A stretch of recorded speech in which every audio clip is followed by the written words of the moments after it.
الغريم دمار. جاءت سحائب عزمنا وعادة جاءت في فيض منه الإصرار.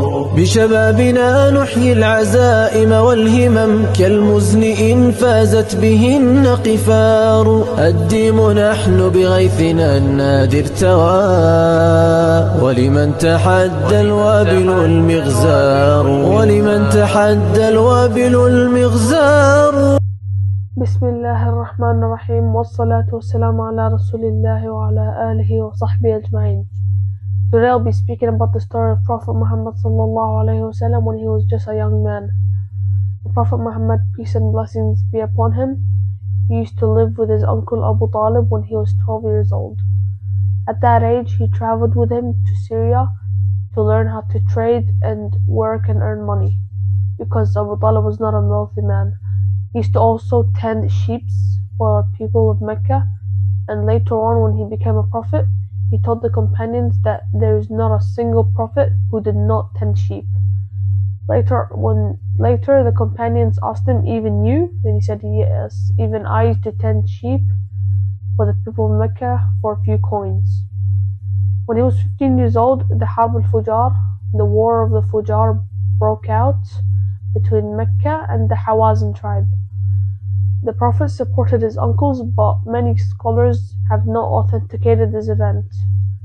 Later on, the Hilf al-Fudul happened, and the meeting was held in Abdullah bin Jud'an's house to defend the oppression of the people of Mecca.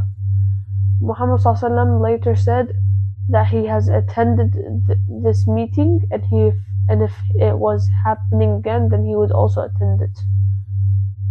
When he was 25 years old, Muhammad ﷺ, he had built his character and he was well known for being honest and trustworthy. Because of this, Khadija bint Khuwaylid hired him to sell her goods in Syria. Muhammad ﷺ, 25, he was eager and proud to have his own caravan, and since he was a child when he visited Mecca, this time he had to sell the whole caravan, and he had the responsibility on him. Khadija bint Khuwaylid sent her servant Maysara to go with Muhammad sallallahu alaihi wasallam. The trip was long and very tiring. It was very hot and there were many sand dunes, but then they finally reached greener areas with water and shade. Muhammad sallallahu stopped at a shade and he unloaded his goods and he started selling all of his items with excellent prices.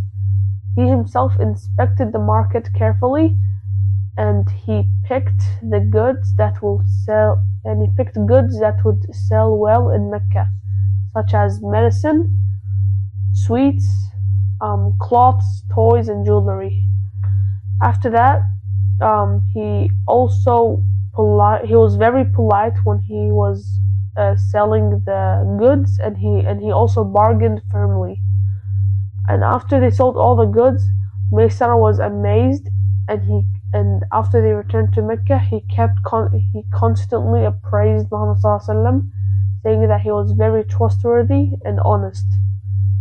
Khadija bint Khuwaylid was also very amazed because he had sold more than double than what she usually earns.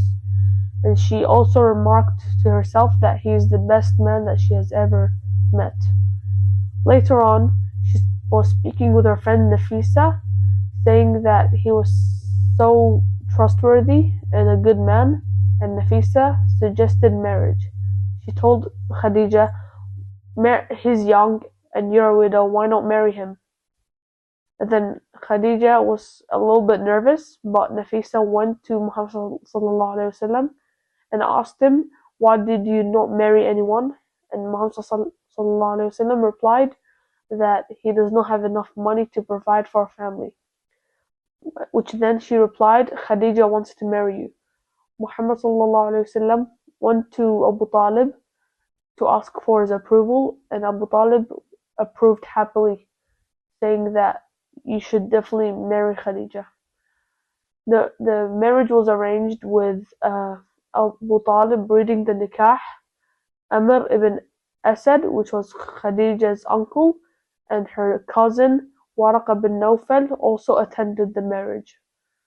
Also, Muhammad sallallahu alaihi wasallam's foster mother, Halima, also attended the marriage. Afterwards, they moved to a modest house bought by Khadija, and later Ayman joined them and lived with them for a while. And then Zayd Haritha also started living with them, whom the Prophet freed and treated like a son. And Zayd ibn Haritha's family came for him, but he refused. But I will talk about this in a future episode. Assalamu alaikum wa rahmatullahi wa barakatuh.